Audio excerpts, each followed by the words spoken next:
Papa Francisco promulgó un año jubilar extraordinario con la bula papal titulada Misericordia Vultus, el rostro de la misericordia, y dio inicio el 8 de diciembre de 2015 en la solemnidad de la Inmaculada Concepción, con la apertura de la Puerta Santa en la Basílica de San Pedro, y su clausura será el 20 de noviembre de este año 2016 en la solemnidad de nuestro Señor Jesucristo, Rey del Universo, y en el resto del mundo este 13 de noviembre. Quiero preguntarles, ¿ya pasaron por la Puerta Santa? ¿Ya ganaron la indulgencia plenaria por algún familiar difunto o por ustedes mismos? No puedo creer que hayan dejado pasar tan grande oportunidad de salvación para sí mismos y de liberación de las penas del purgatorio a algún miembro de su familia, porque años jubilares solo se promulgan cada 25 años.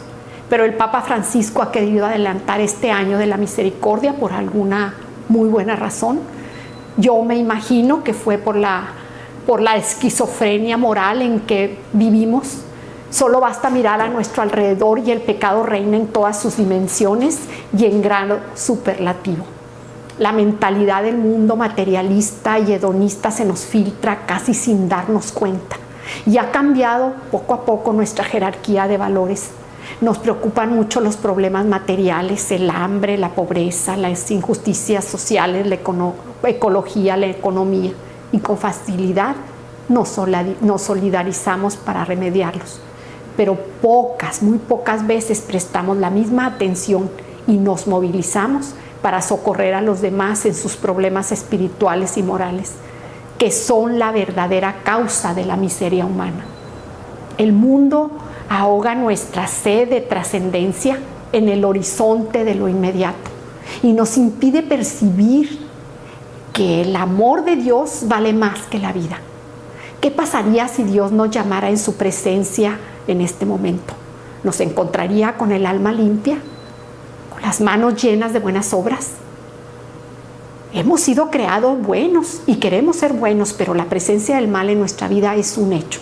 Somos limitados, tenemos inclinación al mal y defectos, y como consecuencia de esto nos equivocamos, cometemos errores y pecados. Esto es evidente y Dios lo sabe. De nuestra parte, tonto sería negarlo. En realidad sería peor que tonto. San Juan dice que si decimos que no tenemos pecado, nos engañamos y la verdad no está en nosotros. Si confesamos nuestros pecados, fiel y justo es Él para perdonarnos y purificarnos de nuestros pecados, de toda la injusticia. Si decimos que no hemos pecado, le hacemos mentiroso y su palabra no está en nosotros.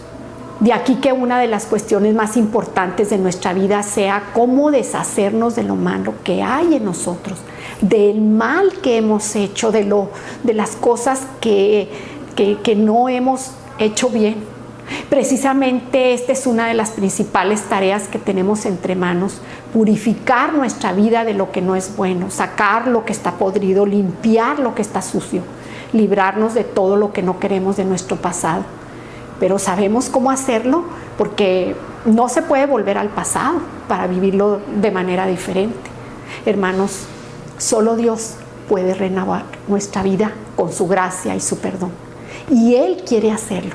Por eso el perdón de los pecados ocupa un lugar muy importante en nuestras relaciones con Dios. Pero como Dios respeta nuestra libertad, el único requisito que exige es que nosotros estemos arrepentidos, dolidos, que queramos ser perdonados y nos apartemos para siempre del pecado. Y en su infinita misericordia nos da un instrumento que no falla en reparar todo lo malo que hemos hecho. Se trata del sacramento de la reconciliación, sacramento al que un gran santo llamaba el sacramento de la alegría, porque en él se revive la parábola del hijo pródigo, pues termina en una gran fiesta en los corazones de quienes lo reciben. Y es en este sentido todo tiene arreglo, incluso las cosas peores, porque Dios tiene la última palabra, y esa palabra es de perdón, de compasión, de amor misericordioso. De hecho, seguirá derramándose hasta el final de los tiempos y con los sacramentos y las indulgencias, para entender ¿Qué son las indulgencias y qué beneficios nos otorgan? Pues es necesario considerar que todo pecado acarrea una doble consecuencia, la pena eterna y la pena temporal. La pena eterna consiste en la ruptura de nuestra comunión con Dios y la imposibilidad de acceder a la salvación. Esta consecuencia queda subsanada con el arrepentimiento de los pecados y con el sacramento de la confesión, al ser admitidos nuevamente en el estado de gracia, o sea, en la comunión con Dios. En caso de no poder recibir el sacramento de la confesión, pues con un arrepentimiento perfecto de los pecados puede restablecerse nuestra comunión con Dios y nuestro acceso a la vida eterna.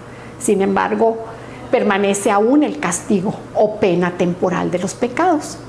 Esta puede reducirse o cancelarse mediante la realización de buenas obras, mediante la oración y por la aceptación cristiana del sufrimiento, y adicionalmente mediante las indulgencias.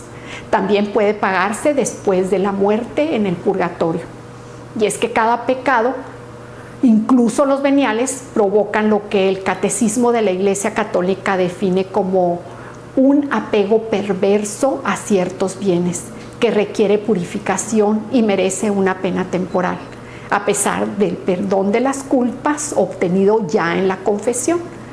Que quede muy claro, la indulgencia no perdona los pecados, ya que el medio ordinario mediante el cual recibimos de Dios el perdón de nuestros pecados es el sacramento de la penitencia. Dios perdona al pecador arrepentido mediante la confesión y le da la remisión de la pena eterna, pero con la indulgencia, la misericordia divina perdona la pena temporal por los pecados confesados y ayuda a superar los desórdenes que el mal cometido deja en los seres humanos. La indulgencia jubilar se llama plenaria porque es una gracia extraordinaria que cura completamente al ser humano. La Iglesia no es la autora de las indulgencias, pero sí la mediadora del perdón de los pecados y del perdón de las penas temporales que merecen los pecados. Por el sacramento de la penitencia, la Iglesia sirve de mediadora a Cristo el Señor, que dice al penitente: yo te absuelvo de tus pecados. Y con la concesión de indulgencias, la Iglesia reparte entre los fieles la medicina eficaz de los méritos de Cristo nuestro Señor, ofrecidos por la humanidad. Y en ese tesoro precioso de los méritos de Cristo están también incluidos, porque el Señor nos posibilita y hace suyos las buenas obras de la Virgen Santísima y de los santos. Hay que proclamar las maravillas del amor de Dios manifestado en Cristo, que acoge a cada hombre por el ministerio de la Iglesia para decirle, como le dijo al paralítico: tus pecados están perdonados, coge tu camilla y anda. La Iglesia puede dispensar las indulgencias precisamente gracias al tesoro de los méritos de Jesucristo, de la Virgen y de los santos, y también por el poder recibido de Cristo de perdonar en su nombre.